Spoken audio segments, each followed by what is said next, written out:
নিস্তব্ধ প্রান্তর মৌলভীবাজারের পাহাড় মর্দন গ্রাম।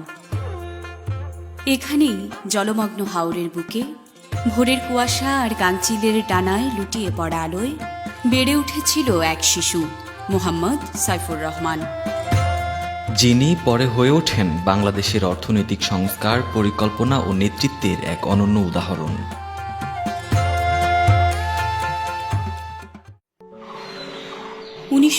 সালের অক্টোবরে ব্রিটিশ ভারতের দক্ষিণ শ্রীহট্টের সদর থানাধীন ঐতিহ্যবাহী বাহার মর্দন গ্রামে এক মধ্যবিত্ত পরিবারে জন্ম সাইফুর রহমানের।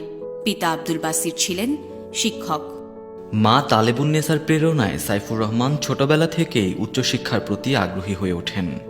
তবে শৈশবেই পিতৃহারা হন তিনি। 1936 সালে তার বাবা মৃত্যুবরণ করেন। শিক্ষানুরাগী চাচা হাজী মোহাম্মদ শফি নিজ সন্তানের মতো সাইফুর রহমান ও তার দুই ভাইয়ের দেখভাল করেন। সাইফুর রহমান গ্রামের মক্তবে প্রাথমিক শিক্ষা শুরু করেন। পরে ভর্তি হন নিকটবর্তী জগৎ সিজিকে হাই স্কুলে। 1949 সালে মৌলভীবাজার সরকারি উচ্চ বিদ্যালয় থেকে কৃতিত্বের সঙ্গে এন্ট্রান্স পাশ করেন। 1951 সালে সিলেট মদনমোহন কলেজ থেকে উচ্চ মাধ্যমিক পরীক্ষায় ভালো ফলাফল করে ভর্তি হন ঢাকা বিশ্ববিদ্যালয়ে। ঢাকা বিশ্ববিদ্যালয়ে অধ্যয়নকালে সাইফুর রহমান ভাষা আন্দোলনে সক্রিয় অংশ নেন। এ সময় তাকে গ্রেফতার করা হয়। জেল থেকে মুক্তি পেতে মুচলেকা দিতে বলা হলেও তিনি রাজি হননি। পরে তৎকালীন ঢাকার ডিসির জিম্মায় তাকে মুক্তি দেয়া হয়। 1953 সালে ঢাকা বিশ্ববিদ্যালয় থেকে স্নাতক ডিগ্রি অর্জনের পর তিনি উচ্চশিক্ষার জন্য যুক্তরাজ্যে যান। সেখানে তিনি ইনস্টিটিউট অফ চার্টার্ড অ্যাকাউন্ট্যান্টসে অধ্যয়ন করেন। তিনি যখন সিএ ডিগ্রি অর্জন করেন, ওই সময় তৎকালীন পূর্ব পাকিস্তানে চার্টার্ড অ্যাকাউন্ট্যান্টদের সংখ্যা ছিল হাতে গোনা কয়েকজন। 1959 সালে লন্ডনে নিয়োগ পরীক্ষার মাধ্যমে তিনি ব্রিটিশ অক্সিজেন কোম্পানিতে যোগ দেন। পোস্টিং করাচিতে। বাঙালিদের প্রতি বৈষম্যমূলক আচরণে তিনি ভীষণ হতাশ হন। ব্রিটিশ অক্সিজেনের চাকরি ছেড়ে 1961 সালে ঢাকায় ফেরেন।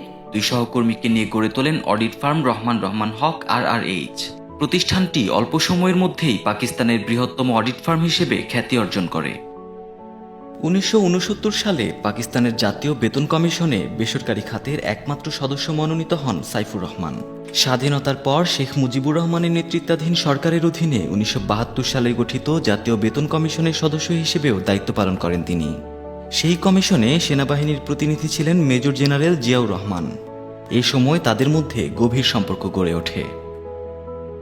75-এর পট পরিবর্তনের পর 1976 সালের 26 ডিসেম্বর রাষ্ট্রপতি ASM সায়েমের মন্ত্রিসভায় বাণিজ্য উপদেষ্টা হিসেবে দায়িত্ব গ্রহণের মাধ্যমে তার রাজনৈতিক জীবনের সূচনা হয়।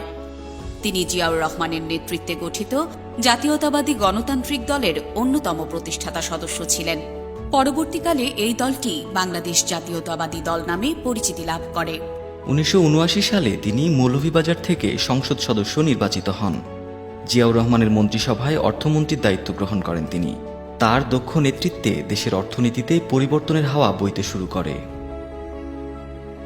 বাংলাদেশের পোশাক খাত এখন যে স্তম্ভের উপর দাঁড়িয়ে, তার মূলে ছিল দুই সিদ্ধান্ত: ব্যাক টু ব্যাক এলসি ও বন্ডেড ওয়্যার হাউস সুবিধা।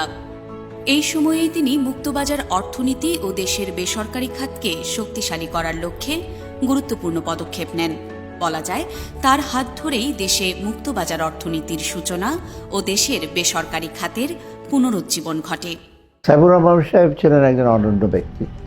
বাংলাদেশের ব্যবসা বাণিজ্য উদারীকরণ, যেটা আমরা রিফর্ম বলছি, সংস্কার, সেটার কিন্তু উনি উদ্যোক্তা। বাংলাদেশের অর্থমন্ত্রীদের মধ্যে জনাব সাইফুর রহমান সবচেয়ে সফল অর্থমন্ত্রী। 1990 সালের প্রথম দিকে বাংলাদেশে যে কাঠামোগত সংস্কার শুরু হয় এবং সেখানে বাণিজ্য উদারীকরণ যখন শুরু হয়েছিল, সেটাতে তিনি তার অধীনেই হয়েছিল। এরপরে 2003 সালে তিনি টাকা এবং ডলারের বিনিময় হার বাজারের উপর ছেড়ে দেন এবং একই সময় তিনি ব্যাংকিং খাতের খুব বড় বড় কিছু সংস্কার করেন। ধ্বংস হয়ে যাওয়া প্রায় অর্থনীতিকে তিনি টেনে উপরে তুলতে সক্ষম হয়েছিলেন। ব্যাক টু ব্যাক এলসি এবং আপনার বন্ডেড ওয়্যার হাউস ফ্যাসিলিটিস, এগুলো দিয়ে তিনি নতুন অধ্যায়ের সৃষ্টি করেছিলেন। সাইফুর রহমান সাহেব অর্থমন্ত্রী ছিলেন তখন বাংলাদেশের অর্থনীতিকে বলা হয়েছিল ইমার্জিং টাইগার। গার্মেন্ট ইন্ডাস্ট্রিতে ব্যাক টু ব্যাক এলসি যদি ওটা যদি না হতো আজকের গার্মেন্ট ইন্ডাস্ট্রি এখানে আসার কোনো কারণ নাই। মুক্তবাজার অর্থনীতি নিয়েও আমরা অনেক সময় ওনাকে দোষারোপ করেছি যে আপনি সব কিছু ওপেন করে দিচ্ছেন, আমাদের অন্যদের সাথে কম্পিটিশনে যেতে হবে, we are not prepared for it. উনি বলে it is the only way that you can succeed. 1982 সালের 24 মার্চ হুসেইন মুহাম্মদ এরশাদ ক্ষমতা দখল করলে সাইফুর রহমানকে গ্রেফতার করা হয়। মিথ্যা মামলা দিয়ে তাকে চাপ প্রয়োগ করে মন্ত্রিসভায় যোগদানের প্রস্তাব দিলে তিনি তা প্রত্যাখ্যান করেন। এরশাদের পতনের পর এম সাইফুর রহমান 1991 সালে অর্থমন্ত্রীর দায়িত্ব নেন। তখন বিশ্বজুড়েই সংস্কারের হাওয়া বইছে। মূলত সাইফুর রহমানের বাণিজ্য উদারীকরণ ভাবনার শুরু 80-র দশকেই। বিশ্বজুড়ে সংস্কারের হাওয়ায় 90-এর দশকে তিনি হেঁটেছেন আরও দ্রুত গতিতে। 1991 সালের 1 জুলাই থেকে ভ্যাট চালু করে অর্থনীতিকে চাঙ্গা করেন তিনি। 1990-এর দশকে উনি যখন দ্বিতীয়বার যখন অর্থমন্ত্রীর দায়িত্ব নিয়ে আসলেন, তখন 1991 সালে উনি বাংলাদেশে ভ্যাটের প্রচলন করেন। আমার মতো অনেকেই হয়তো সেই সময় ভ্যাটের প্রচলনের ক্ষেত্রে দেশের অর্থনীতি কতখানি প্রস্তুত এটা নিয়ে প্রশ্ন তুলেছিল, কিন্তু এটা অত্যন্ত কৃতিত্বের বিষয় সাইফুর রহমান সাহেবের যে উনি ভ্যাট প্রচলনের বহুবিধ অর্থনৈতিক কর ব্যবস্থাপনার পরোক্ষ করের থেকে বের করে নিয়ে এসে একক ভ্যাট ব্যবস্থার ভিতরে বাংলাদেশের অর্থনীতিকে নিয়ে আসেন, এবং এটার যে সাফল্য, এটার যে সুফল, সেটা আজকেও আমরা কিন্তু অনুভব করি। উনি কিন্তু বাংলাদেশে যেটা করেছিলেন, যেটা ইন্ডিয়াতে মনমোহন সিংহ বলছিলেন যে